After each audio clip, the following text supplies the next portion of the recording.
What is going on, everybody? Who Dat Nation is the one and only Who Dat Davis here for you. And as always, if you don't know, you will know that over here we bleed black and gold until we are dead and cold. And your boy is back officially creating content here on the Black and Gold Breakdown podcast. I've missed you guys so much. My IRL situation here has improved. My grandmother is improving in terms of her health.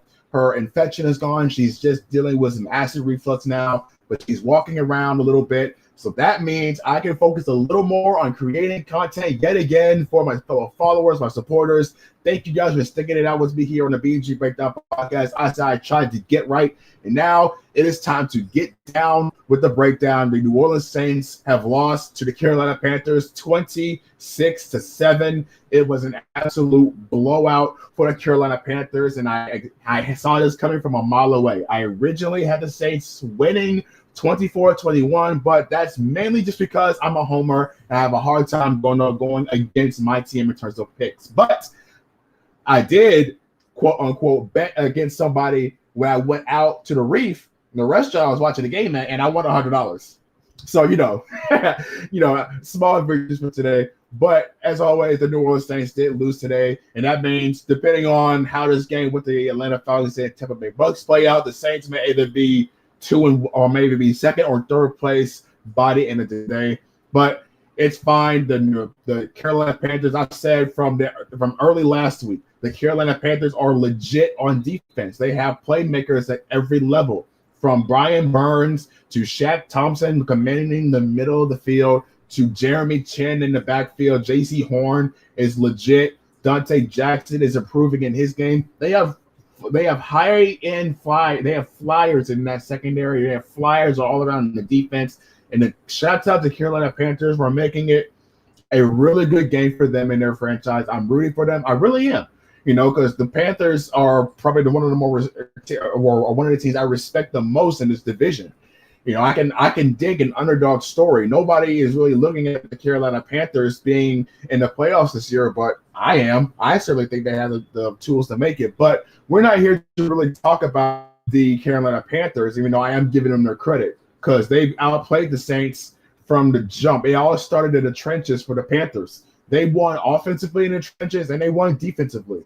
The defense for the Panthers, they got to Jameis Winston, and they slapped around what we all presumed was the best strength of the New Orleans Saints, which is the offensive line. They couldn't block anybody. They had free rusher after free rusher. Jameis barely had 3 seconds, maybe even 2 seconds in the pocket before he had defenders in his face.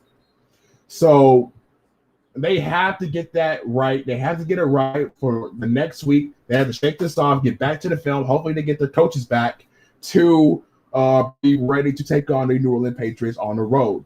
But most of us are kind of feeling like this.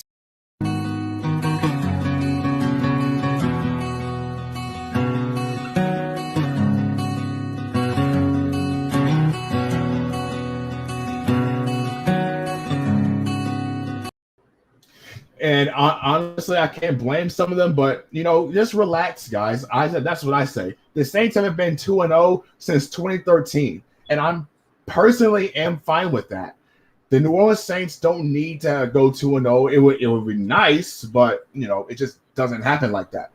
The New Orleans Saints always have this week 2 curse for whatever reason, but they always bounce back the next week, right? They went 1-2 last year, and they finished with a record of 12-4. So they still have a lot of games left to play in the regular season. Now, we have to talk about the bad. The bad, it starts with Jameis Winston. It starts with, understanding that he reverted to Jameis of old late in the fourth quarter. The first interception, okay, that's fine. And as I say this, the Falcons are back in the game. They just scored a touchdown, and now it is going to be 24-28 with with still some time left in the third quarter. The Falcons are raving back against the Tampa Bay Buccaneers. I said Tampa for a reason. But back to the Saints real quick. The Jameis Winston has to do better. He has to understand that he has to call out protections for his offensive line. You have a new guy in there. It's not Eric McCoy. He has to communicate with his offensive line on who to pick up and just change protection. At the same time, Ruiz and Pete looked absolutely horrible. Ramczyk and Armstead did their jobs, but the interior just looked absolutely abysmal. Ruiz just looked lost out there. Andrews Pete was on his back on a handful of plays. They have to step it up on the offensive line.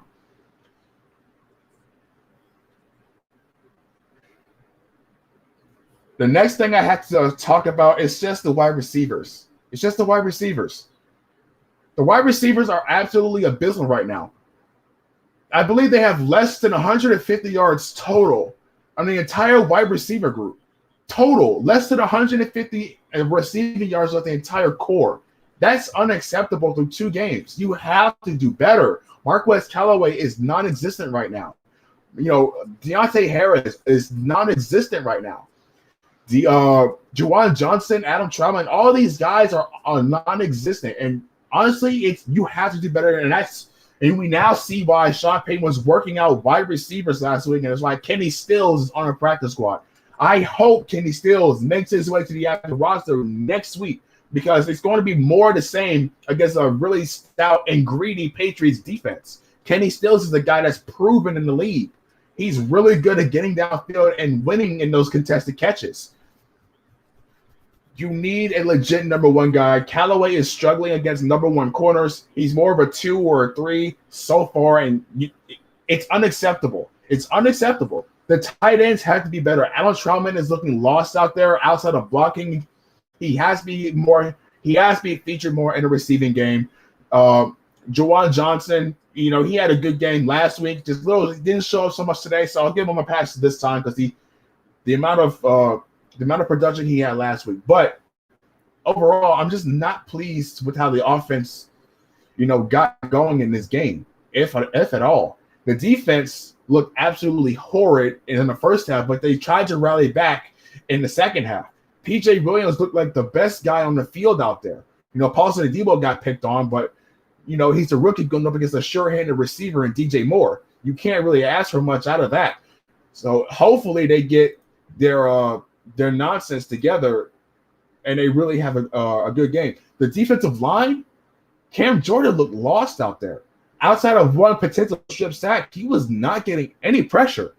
The one guy that stood out to me was the rookie, Peyton Turner.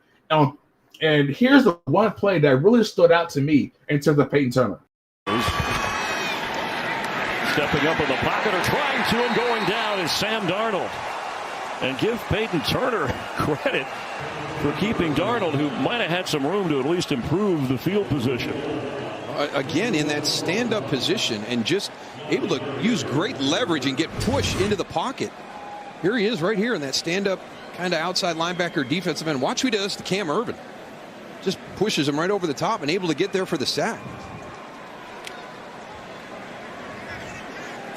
Third punt of the game. Peyton Turner was without a doubt the best defensive lineman for the New Orleans Saints in this game, with Carl Granderson lining up right behind him. Unacceptable. Zach Bond was looking like a new version of Alex Anzalone out there with how he was in coverage. Not only just not asking him to man up against Christian McCaffrey, but he did not do well in zone coverage either. Drifting too far to the left side, opening up a throwing lane from Darnold to Dan Arnold. He lifted his zone again on another play that opened up another throwing lane. Zach Bond has to do better in coverage. He has to do better in coverage. There's going to be more passing plays than just boot actions you have to defend. You have to be more sound in your gap responsibilities, in your zone responsibilities, Zach Bond. That's just unacceptable. Now, PJ Williams looked like the best DB out there with a strip sack that could have gotten the Saints in the game. Carl Granderson with a field goal block that really put the Saints in a favorable position you have to potentially mount a comeback, and they just couldn't execute on offense. It's just all around bad. It's all around bad overall. But the New Orleans Saints always have the worst games early in the season, and they find a way to get right during, in midseason form. They find a way to get there. And we have to talk about the fact that, and I'm not making this up, quarterback Ian Book was in charge of substitutions. That's how you know that you're missing coaching staff when your inactive quarterback is handling substitution duties for your coaching staff. I'm not kidding. They were down 7 coaches. They were down 5 starters. And Ian Book is handling substitutions for the Saints. Like, that's true. You can't make this stuff up, guys. I can't make this up. They have to get their coaching staff back. They have to get the guys back from COVID protocol. And I hope that they do. It's just, that was just messy. And hopefully we don't see more of that next week against New England, because if they lose in New England, it's going to be tough sledding. Very much tough sledding. You know, Matt Moscona is talking about they have to get the 3-2 before the bye and to win. That's true.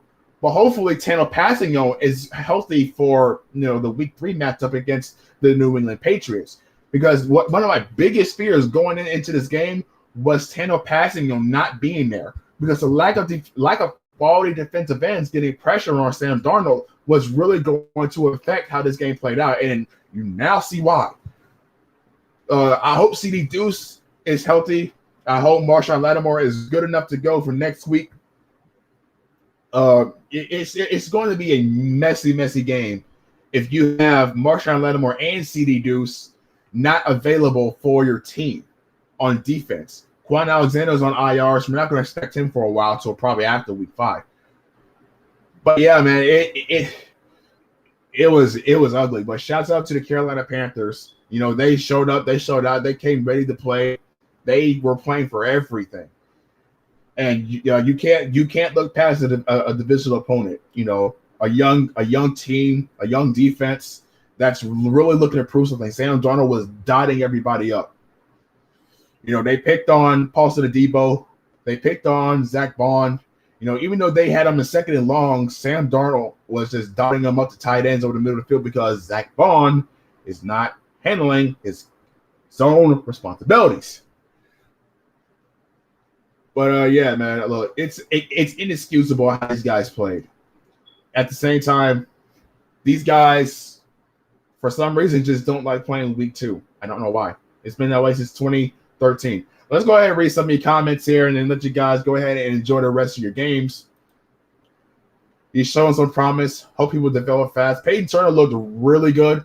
I'm not going to knock Peyton Turner. I'm just going to show this play one more time for you guys. I want to show it one more time just because it's one of the best plays for the Saints defense outside of the strip set by P.J. Williams. If you guys haven't seen this yet, this is Peyton Turner.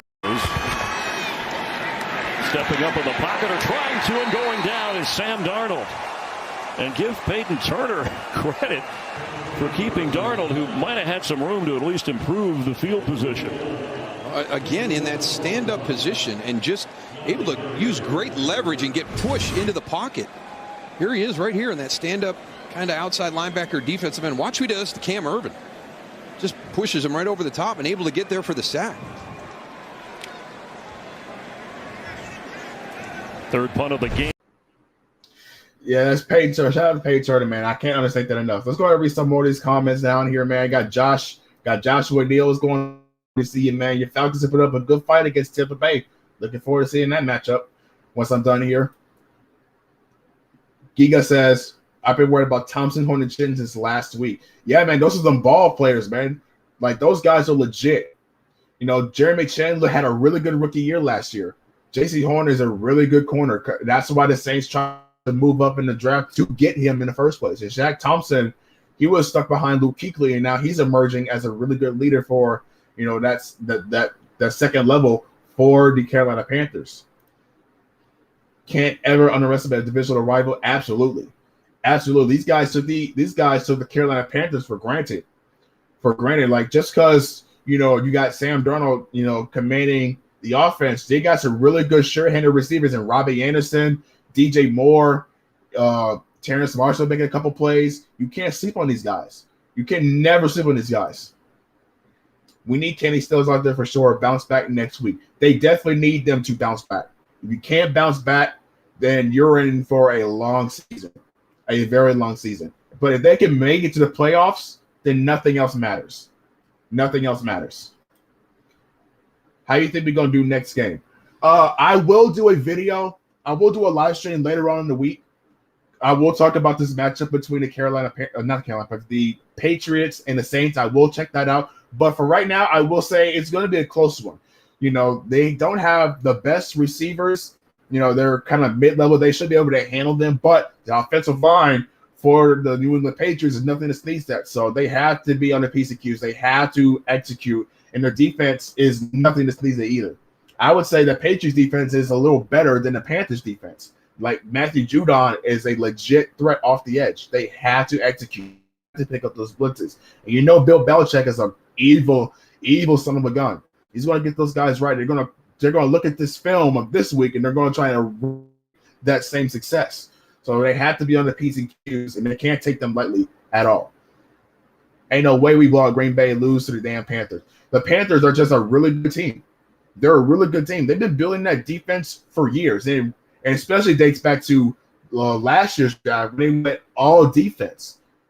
They were committed to rebuilding that defense, and it showed, especially in the run game. The Saints couldn't get anything going on the ground game whatsoever.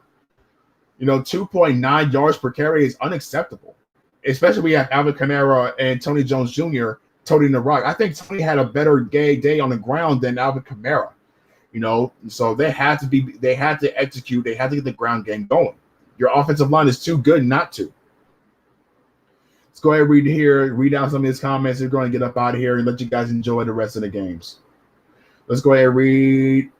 Turner impressed me. Turner impressed a lot of people. He looked really good. One of the better defensive performances out of the entire Saints defensive line today, outside of Carl Granderson on special teams and a couple of really good plays. Him and Granderson looked really good. Cam Jordan was probably the worst guy out there. And I mean the worst overall. He should have had a strip sack, but he was obviously just the worst. Looks like Davenport out there. He looked really good. Hopefully he can maintain his health because we're going to need him. We're seriously going to need him. Which I could catch a deep tan. Not going to happen in this lifetime. What y'all talking about? Do you think McCoy being out is why our O-line plays so poorly? He was responsible for settling protections, wasn't he? Absolutely. The fact that Jeremy Chin had a free rush to Jameis Winston, he blew right by Cesar Ruiz. He blew right by him. And that's just the McCoy effect, calling out those protections at the line of scrimmage, who to pick up, who to not pick up, commanding the offensive line. That's exactly why you want McCoy back as soon as possible. They have to do better about that. McCoy is a huge part of what they do offensively up front. Let's go ahead and read down here just a little bit, and then we're going to read about a couple more comments, and we're going to get on here. We can't be too hard on Debo because he came out and played, and Roby got here. CD and Lattimore should be back. I think CD Deuce is going to be back next week. I really do. And Debo looked like he picked it up in the second half. He settled in the second half. He made a couple of good coverages. He bounced back, and he's still a rookie. We can't kill a rookie too hard here. He was going to make us a sure-handed, shifty route runner and DJ Moore. DJ Moore is no slouch at all. He's going to be asked to go up against some other sturdy receivers here in the NFC South. The South is born and bred to house some really good receivers. So I know Paul said Debo's going to bounce back. He's going to look at the film. He's going to get better. He played bad, but he didn't play terrible. Let's go ahead and read a couple more here. I expect nothing less from Belichick. He's a D mastermind. Absolutely. Panthers' entire defense was on point. Shout out to that defense, man. Shout out to the defense. Those defensive guys, they're putting the entire NFC South on notice. They're putting the NFC South on notice. Let's read about two more here. We're going to go ahead and leave. David Onyemata was missed dearly. Absolutely. Plugging up that interior, even though the interior looked pretty decent. Damian Green saying, great to see you back. Never played great football in September. Facts. Absolutely.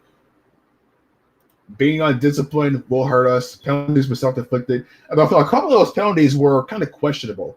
Like that roughing a passer, that was not roughing a passer. He still had the ball in his hand. That doesn't make any sense to me. And he tackled above the ankles. I don't know about that one, but a lot of it was just self-inflicted. You can't do that. You have to play sound football. You have to play sound football. And one more, smash that like button. Give Aaron his due. Thank you guys so much. Thank you guys for showing up and showing out here to the podcast. It's really good to be back creating content. I will be doing a keys to victory for the Saints against the New England Patriots this week. So look out for that video. I'll make sure to pass my regards to you guys from my grandmother. And as always, enjoy the rest of your games today. It's Who Dat Davis here, signing off. And as always, it's black and gold until we're dead and cold. I will see you during the week for keys to victory.